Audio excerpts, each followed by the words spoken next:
My name is Jackie Roberts, and I became acquainted with Seattle Unity in 1985.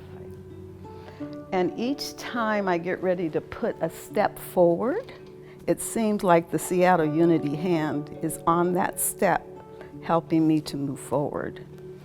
And a good example of that is in building the labyrinth. At Seattle Unity, I had an idea and people came forward and it just evolved and we were all in. And when we started Umoja, to make sure that African Americans or people of color were inclusive, I could not believe the support that the whole church gave us. Our goal was to have people of color feel included and to see themselves in the church, as well as to educate the greater community of our church about the real story of BIPOC people, instead of seeing the things that the mass media portrays of us.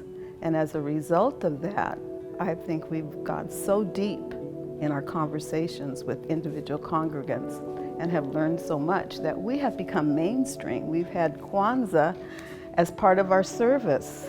We've had study groups as part. We've had teachers to come in and teach us, and the whole community participates. So I know Unity, they don't go out and tell people, proselytize or whatever, and we should.